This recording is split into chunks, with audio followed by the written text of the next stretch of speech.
Hello students, एक बार फिर से स्वागत है आपका अपने यूट्यूब चैनल है स्टडी ज्ञान पे। तो जैसा कि आप सबको पता ही है कि हमारे यहाँ पर फर्स्ट मेथड चर पृथक्करण विधि यानी सेपरेशन ऑफ वेरिएबल मेथड हमारे चल रहे थे, जिसके हम लगातार क्वेश्चंस आपको कराते आ रहे हैं। और आज की क्लास भी आपकी इसी मेथड से रिलेटेड होने वाली है और आज की क्लास आपके लिए काफी ज्यादा इंपॉर्टेंट होने वाली है, क्योंकि आज की क्लास में जो क्वेश्चन होंगे वो काफी यूनिवर्सिटी में पूछे गए क्वेश्चन जो काफी इंपॉर्टेंट होते हैं। इसलिए आज की क्लास आप पूरी एंड तक जरूर देखिएगा। और जो भी स्टूडेंट्स इस चैनल पे नए, सबसे पहले तो इस चैनल को सब्सक्राइब जरूर कर लीजिएगा, जिससे आपको जितनी भी क्लासेस आती है उसकी नोटिफिकेशन सबसे पहले आपको पास पहुंच पाए। ओके। और जिन स्टूडेंट्स इससे पहले की क्लासेस नहीं दे रखी, तो हमने एक सेपरेट प्लेलिस्ट बना रखी है इस चैप्टर से रिलेटेड। उस प्लेलिस्ट में आपको जितनी भी क्लासेस आती रहेगी वो सारी ऐड होती जाएगी, इसलिए आप वो जिसका लिंक आपको डिस्क्रिप्शन में मिल जाएगा। तो आइए आज की क्लास हम स्टार्ट करते हैं। तो जैसे कि यहाँ पर आप आज का फर्स्ट क्वेश्चन देख सकते हैं, जो कि क्या है, हल कीजिए यानी सॉल्व है कि dy upon dx plus root में 1 minus y square 1 minus x square equal to 0। सबसे पहले तो आप इस क्वेश्चन को लगा लीजिए मोस्ट इंपॉर्टेंट, क्योंकि ये काफी बार पूछा गया क्वेश्चन है। इसमें क्या होगा, इससे आप बिल्कुल ध्यान से देखिएगा, काफी सिंपल क्वेश्चन होने वाला है अगर इससे आप बिल्कुल ध्यान से समझते हैं तो। जैसे कि हम सॉल्यूशन में पहले लिख देते हैं dy upon dx plus root 1 minus y square 1 minus x square equal to 0। फिर क्या होगा कि हमें ये जो पूरे इक्वेशन है इसको प्लस में ही यहाँ पर इसको हमें इक्वल टू के उधर लेके जाना है यहाँ पर। तो आप देखेंगे ये प्लस में उधर जाएगा तो आपको किस में चेंज हो जाएगा, ये माइनस में यहाँ पर आपके चेंज हो जाएगा। और चाहे पताकरण विधि यानी सेपरेशन वेरिएबल मेथड में हम करते ही क्या है कि y के और x के फंक्शन को हम अलग कर देते हैं, फिर उसके बाद उसका समाकलन यानी इंटीग्रेशन करते हैं। तो हम वो सिंपली वही करते हैं। आप देखेंगे यहाँ पर ऊपर क्या लिखा हुआ है, dy लिखा हुआ है। तो यानी इस जगह पे क्या आएंगे, आपके y के फंक्शन आएंगे और इस dx को हम क्रॉस मल्टीपल यानी वज गुणा करके इधर भेज देंगे, तो dx ऊपर आ जाएगा। और फिर यहाँ पर किसके फंक्शन आएंगे, x के फंक्शन आएंगे। तो यहाँ पर dy है तो यहाँ पर y के फंक्शन लाना है। तो यहाँ पर आप देखेंगे y का फंक्शन क्या है, 1 माइनस वाई स्क्वायर रूट में 1 माइनस वाई स्क्वायर। तो इसको कहाँ हम ले आते हैं, इसके अपॉन में हम यहाँ पे लेके आ जाते थे। आप देख सकते हैं 1 अपॉन में root 1 minus y square d y यहाँ पर आ चुका है, ये माइनस वैसा का वैसा। और यहाँ पर आप देखेंगे अगर ये रूट 1 माइनस वाई स्क्वायर इधर आ चुका है तो यहाँ पर क्या बचेगा, केवल 1 अपॉन में रूट 1 माइनस एक्स स्क्वायर बचेगा और dx आपके इधर आ चुका था। ओके। जिससे आप देख सकते हैं y के फंक्शन और x के फंक्शन यहाँ पर आपके अलग हो चुके हैं। अब इसका सिंपली हमें क्या कर देना है, समाकलन कर देना है, इसका इंटीग्रेशन कर देना है। तो यहाँ पर आप इंटीग्रेशन का दोनों तरफ हमें यहाँ पर साइन लगा देना है। इंटीग्रेशन अब 1 अपॉन में root 1 minus y square d y और इक्वल टू में माइनस रूट 1 अपॉन में root 1 minus x square d x, यहाँ पर ये आ जाता है। उसके बाद आप देखेंगे इसका इंटीग्रेशन क्या होता है, जैसे कि पिछली क्लास में भी हमने आपको बताया था। इसका इंटीग्रेशन होता है आपका जैसे कि 1 अपॉन में रूट 1 माइनस वाई स्क्वायर का हो जाएगा साइन इनवर्स वाई। और इसका क्या हो जाएगा, 1 अपॉन में रूट 1 माइनस एक्स स्क्वायर का, इसका हो जाएगा साइन इनवर्स एक्स। इसलिए आपको जितने भी इनके फॉर्मूले होते हैं उसकी अच्छी तरह से आपको नॉलेज होनी चाहिए, जितने भी समाकलन और इंटीग्रेशन के और साथ में डिफरेंशियल और आपके अवकलन के फॉर्मूले होते हैं उनकी अच्छी तरह से आपको नॉलेज होनी चाहिए, क्योंकि इस चैप्टर में आपके फॉर्मूले का काफी यूज आता है। तो जैसे कि यहाँ पर आप देख सकते हैं, इसकी जगह हम लिख देते हैं इसका जैसे इंटीग्रेशन समाकलन करते हैं तो sine inverse y equal to में माइनस यहाँ पे लगा हुआ है, इसका आ जाएगा साइन इनवर्स एक्स प्लस यहाँ पर आपको पता है कांस्टेंट आता है तो यहाँ पर सी आपके आ जाता है। उसके बाद में जो ये माइनस साइन इनवर्स एक्स इसको हम इक्वल टू किधर ले आते हैं, तो sine inverse x plus sine inverse y equal to c यहाँ पर आपके आ जाता है।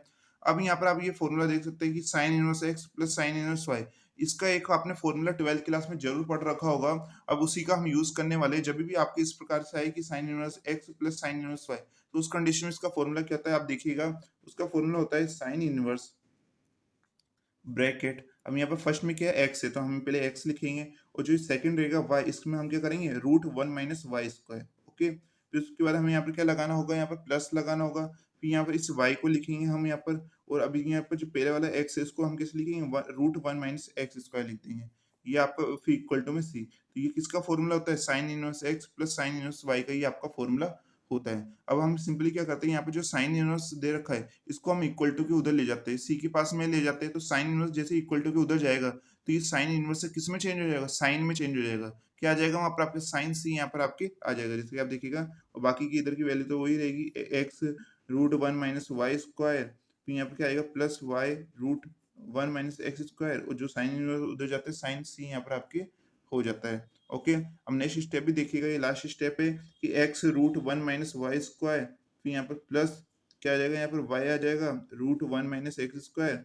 और आप देख सकते हैं कि यहाँ पर साइन सी क्या होता है, कांस्टेंट है यानी अचर है, तो इसको हम एक नया कांस्टेंट दे देते हैं, वो क्या होगा k यहाँ पर आपके हो जाता है, और यही क्या आ जाता है आपका आंसर आ जाता है। तो आप यहाँ पर देख सकते हैं क्वेश्चन काफी सिंपल था और काफी इंपॉर्टेंट क्वेश्चन है, काफी बार पूछा गया है यूनिवर्सिटी एग्जाम में। अब बात करते हैं हम यहाँ पर नेक्स्ट क्वेश्चन की। तो जैसे कि स्टूडेंट्स उसके बाद यहाँ पर आप नेक्स्ट क्वेश्चन देख सकते हैं, जो कि ये क्वेश्चन भी काफी इंपॉर्टेंट क्वेश्चन है कि सॉल्व यानी हल कीजिए ए ब्रैकेट में x d y upon d x plus 2x equal to x y d y upon d x, इसे भी आप बिल्कुल ध्यान से देखिएगा। और अभी तक भी जिन स्टूडेंट्स ने सेशन को लाइक नहीं करा है तो जल्दी से इस वीडियो को लाइक कर दीजिए, जिससे हमें पता लग सके कि यहाँ पर जो आपको क्लासेस समझ में आ रही है। साथ में आप कमेंट बॉक्स में लास्ट में जरूर बताइएगा कि आज की क्लासेस आपको कैसी लगी है, जिससे आपकी जो क्लासेस है वो हम कंटिन्यू यहाँ पर कर पाए। ओके, तो आप सॉल्यूशन में देखिएगा, यहाँ पर सबसे पहले सॉल्यूशन में इसी इक्वेशन को लिख देते हैं, ए ब्रैकेट में x d y upon d x plus 2y equal to में x d y upon d x यहाँ पर आ जाता है। उसके बाद हमें, आप सबको पता है, चरपथगण विधि लगानी है, यानी इसमें सेपरेशन ऑफ वेरिएबल लगाना है। इसके लिए एक्स और वाई के फंक्शन को हमें अलग करना होता है। इसके लिए सबसे पहले हम क्या करते हैं, जो ए है उनको दोनों तरफ मल्टीपल कर लेते हैं, तो क्या आ जाता है a x d y upon d x, फिर प्लस में ए यहाँ पर क्या आ जाएगा 2ay यहाँ पर आ जाएगा, जैसे ए से मल्टीपल होगा तो 2ay इक्वल टू में x y d y upon d x यहाँ पर आ जाता है। अब हम क्या करते हैं, जो d y upon d x है उनको एक साथ हम लिख देते हैं, जैसे कि यहाँ पर a x d y upon d x इसे लिखा है। अब यहाँ पर भी d y upon d x है तो इसको हम इधर की तरफ ले आते हैं, इक्वल टू की इधर की तरफ। तो ये प्लस का तो इधर आते किस में चेंज हो जाएगा, माइनस का, तो minus x y d y upon d x आ चुका है। अब ये जो प्लस का 2ay है इसको हम इक्वल टू के उधर भेज देते हैं, तो ये किस में चेंज हो जाएगा, माइनस 2ay में यहाँ पर आपका चेंज हो जाता है। ओके, उसके बाद हम सिंपली क्या करते हैं कि दोनों में से हम क्या कहेंगे कि यहाँ पर x भी हम यहाँ पर कॉमन ले सकते हैं दोनों इक्वेशन में से, और साथ में हम dy अपॉन dx भी कॉमन ले सकते हैं। यहाँ पर आप देखिएगा x भी कॉमन आ जाएगा क्योंकि दोनों तरफ x दे रखा है, और dy अपॉन dx भी आ रहा है, तो हम यहाँ पर से x कॉमन ले लेते हैं और यहाँ पर dy अपॉन dx कॉमन ले लेते हैं, तो ब्रैकेट में क्या आ जाएगा, a माइनस वाई यहाँ पर आपके आ जाएगा, इक्वल टू में क्या आता है यहाँ पर माइनस 2ay यहाँ पर आपके आ जाता है। उसके बाद में क्या होगा कि हमें यहाँ पर y और x के फंक्शन अलग करने हैं, तो a माइनस वाई, इस y को भी हम कहाँ ले आते हैं, इसके अपॉन में ले आते हैं, a माइनस वाई अपॉन में y और यहाँ पर dy, और जो dx है उसको इक्वल टू के इधर भेज देंगे। ओके, तो यहाँ पर माइनस 2 है और इस x को कहाँ ले आएंगे, इसके अपॉन में, तो minus 2 upon x d x आ चुका है। तो जैसे कि स्टूडेंट्स यहाँ पर आप देख सकते हैं कि यहाँ पर y का और x का फंक्शन यहाँ पर अलग हो चुका है। अब इसका हमें समाकलन करना होता है, यानी इंटीग्रेशन करना होता है। उससे पहले हम इस इक्वेशन को थोड़ा और सिंपल बना लेते हैं। कैसे कि यहाँ पर a के साथ में पहले हम यहाँ पर y ले लेते हैं, a upon y d y, फिर माइनस में y के साथ y ले लेते हैं, y upon y d y equal to में minus 2a upon x d x यहाँ पर आ जाता है। फिर y से y कट हो जाएगा, 1 आ जाएगा, यहाँ पर 1 को dy से मल्टीपल करेंगे तो दोबारा dy यहाँ पर आपके आ जाता है। अब आप देख सकते हैं ये इक्वेशन बन चुकी है। अब इसका सिंपली हमें क्या कर देना है, समाकलन कर देना है, यानी इंटीग्रेशन करना है। इंटीग्रेशन कैसे होगा कि यहाँ पर a क्या है, कांस्टेंट यानी अचर, इसको बाहर रखते हैं, integration 1 upon y d y आ जाता है, फिर माइनस में integration d y equal to में 2a भी कैसे होता है, कांस्टेंट यानी अचर होता है, इसको बाहर ले आते हैं, और फिर integration 1 upon x d x यहाँ पर आपके आ जाता है। फिर उसके बाद क्या होगा कि यहाँ पर a कांस्टेंट है तो ये बाहर वैसा का वैसा रहेगा। 1 अपॉन वाई का इंटीग्रेशन क्या होता है, समाकलन log y माइनस में dy का क्या हो जाएगा, समाकलन y इक्वल टू में माइनस 2a। 1 अपॉन x का इंटीग्रेशन यानी समाकलन क्या हो जाएगा, log x, तो साथ में कांस्टेंट वैल्यू भी आती है जो कि क्या हो जाती है आपकी प्लस c यहाँ पर आपकी हो जाती है। उसके बाद नेक्स्ट स्टेप देखिएगा कि a log y minus y equal to में, यहाँ पर आप देखिएगा, आपको मैंने बताया था कल की क्लास में, यहाँ पर log के आगे क्या लिखा हुआ है, 2 है, तो यहाँ पर जो भी आगे होता है यहाँ पर आपकी कांस्टेंट वैल्यू, तो ये कहाँ चल जाएगी, इसकी पावर बन जाएगी। तो यहाँ पर 2 है वो x की क्या बन जाएगी, पावर, तो यहाँ पर आपकी क्या आ जाएगा, minus a log x square यहाँ पर आपके आ चुका है, क्योंकि ये 2 यहाँ पर इस x की पावर बन चुका है। ठीक है, तो एक्स स्क्वायर प्लस c यहाँ पर आपके आ जाता है। उसके बाद में क्या होगा कि यहाँ पर जो यहाँ पर minus a log x square, इसको हम इस log के साथ यहाँ पर ले आते हैं, इसलिए जैसे माइनस इक्वल टू इधर आएगा तो प्लस में चेंज हो जाएगा। Plus a log x square equal to क्या आ जाएगा आपके, ये माइनस वाई, ये इक्वल टू के उधर जाएगा तो किस में चेंज हो जाएगा, y प्लस c में यहाँ पर आपके आ जाता है। अब आप देखेंगे दोनों तरफ यहाँ पर a आ रहा है, तो a को हम क्या कर लेते हैं, कॉमन ले लेते हैं, तो a कॉमन आ चुका है। ब्रैकेट में क्या आएगा यहाँ पर आपके log y plus log x square equal to y plus c यहाँ पर आपके आ जाता है, जैसे कि यहाँ पर आप देख सकते हैं। उसके बाद यहाँ पर नेक्स्ट सिस्टम में क्या होगा कि यहाँ पर आपके जो a यहाँ पर कॉफिशिएंट यानी गुणांक है, यहाँ पर आपके ये कहाँ चल जाएगा, इसके इक्वल टू के इधर आ जाएगा, तो कहाँ जाएगा, ये डिवाइड में, तो कैसा हो जाएगा, log y plus log x square equal to में y plus c upon a यहाँ पर हो जाएगा। जैसे कि यहाँ पर आप देख सकते हैं कि log y x square equal to में y प्लस सी अपॉन में यहाँ पर a आ चुका है। उसके बाद में क्या होगा कि जैसे ये log इक्वल टू के उधर जाएगा तो ये किसकी चेंज हो जाएगा, e की पावर में चेंज हो जाएगा, तो क्या आ जाएगा y एक्स स्क्वायर, यहाँ पर ये log इधर आते हैं, यहाँ पर e की पावर में चेंज हो जाएगा, e इसके ऊपर पावर जो y प्लस क्या आ जाएगी, c अपॉन में a यहाँ पर आपके आ चुका है, और ये इसका क्या होता है, यहाँ पर आंसर निकल के आ चुका है। ये क्वेश्चन भी आपको अच्छी तरह से समझ में आ चुका होगा। अब बात करते हैं हम यहाँ पर नेक्स्ट क्वेश्चन की, इसे भी आप बिल्कुल ध्यान से समझिएगा। उसके बाद स्टूडेंट्स यहाँ पर आप नेक्स्ट क्वेश्चन देख सकते हैं, जो कि क्या है, सॉल्व यानी हल कीजिए x minus y square x d x equal to में y minus x square y d y. अभी ये क्वेश्चन भी काफी इंपॉर्टेंट है, और आप सबको पता ही है कि जिन स्टूडेंट्स ने इससे पहले की क्लास दे रखी थी, पिछली क्लास में ये क्वेश्चन मैंने प्रैक्टिस के लिए आपको दिया था, जिससे जो ज्यादा से ज्यादा स्टूडेंट्स इसकी प्रैक्टिस कर पाए, उसको पता लगे कि आपको ये क्वेश्चन आ रहे या नहीं आ रहे। आई होप आप में से काफी सारे स्टूडेंट्स ने ये क्वेश्चन ट्राई जरूर करा होगा। जिन स्टूडेंट्स ने ये क्वेश्चन ट्राई नहीं करा या और जिनको ये आया नहीं, उनके लिए मैं आपको ये क्वेश्चन कराने वाला हूँ। जिनको ये क्वेश्चन आ गया तब भी आप ये क्वेश्चन समझिएगा, ठीक है। तो यहाँ पर आप देखिएगा जैसे कि सबसे पहले यहाँ पर आपके क्वेश्चन है, इसको हम यहाँ पर सॉल्यूशन में लिख लेते हैं। X minus y square x d x equal to में y minus x square y d y, जैसे कि यहाँ पर आप देख सकते हैं। ओके, अब आपको क्या करना है, जैसे कि चर पृथक्करण विधि यानी सेपरेशन वेरिएबल है, तो एक्स और वाई के फंक्शन अलग करने होंगे। उससे पहले हम यहाँ पर क्या करते हैं, आप देखेंगे तो दोनों तरफ क्या आ रहा है, एक्स आ रहा है, तो हम एक्स को कॉमन ले लेते हैं। क्या आ जाएगा, 1 माइनस में वाई स्क्वायर यहाँ पर dx आ जाएगा इक्वल टू में, वैसा ही यहाँ पर भी होगा, दोनों तरफ y दे रखा है तो y को कॉमन ले लेते हैं, तो क्या आ जाएगा 1 minus x square d y यहाँ पर आपके आ जाएगा, जैसे कि आप देख सकते हैं। उसके बाद में x और y के फंक्शन अलग करने हैं, तो यहाँ पर dx इस जगह दे रखा है, यानी इधर dx के x के फंक्शन आएंगे और इधर dy है तो इधर y के फंक्शन आएंगे। तो हम क्या करते हैं, यहाँ पर x दे रखा है, ये तो वैसा का वैसा रहेगा, साथ में इधर 1 माइनस एक्स स्क्वायर इसको इसके अपॉन में ले आते हैं, क्या हो जाएगा 1 माइनस एक्स स्क्वायर, और यहाँ पर dx आ चुका है इक्वल टू में यहाँ पर dy, यानी इधर y के फंक्शन आएंगे, तो इधर y पहले से ही है और इधर जो y का फंक्शन है 1 माइनस वाई स्क्वायर, इसको हम इधर ले आते हैं, तो ये कहाँ चल जाएगा, इक्वल टू इधर आते हैं अपोन में आ जाएगा, तो 1 माइनस वाई स्क्वायर आ चुका है, साथ में यहाँ पर dy, जैसे कि आप देख सकते हैं। उसके बाद हमें इसका क्या करना होता है, इंटीग्रेशन यानी समाकलन करना होता है। तो समाकलन आपका इसका डायरेक्ट नहीं हो सकता, इसके लिए हम क्या करना पड़ेगा, यहाँ पर कुछ चीजों का हमें यहाँ पर मानना पड़ेगा। कैसे, जैसे कि हमने पहले भी कई क्वेश्चन में कराए, तो हम यहाँ पर मानते हैं, यहाँ पर माना यानी लेट क्या होगा कि यहाँ पर जो 1 माइनस एक्स स्क्वायर है इसको तो हम मान लेते हैं टी, और जो यहाँ पर 1 माइनस वाई स्क्वायर है इसको हम क्या मान लेते हैं, यू हम यहाँ पर मान लेते हैं। और आप सबको पता है जो भी चीजें यहाँ पर हम मानते हैं यानी लेट करते हैं, तो उसको हमें यहाँ पर डिफरेंशियल करना होता है यानी अवकलन करना होता है। 1 का अवकलन क्या हो जाएगा, 0 हो जाएगा, माइनस एक्स स्क्वायर का क्या हो जाएगा, माइनस 2x हो जाएगा, साथ में dx, और dt t का क्या हो जाएगा, dt यहाँ पर आपके आ जाएगा। उसी प्रकार से यहाँ पर 1 का तो 0, माइनस वाई स्क्वायर का क्या हो जाएगा, माइनस 2y, y का क्या हो जाएगा dy, और u का क्या हो जाएगा du यहाँ पर हो जाएगा।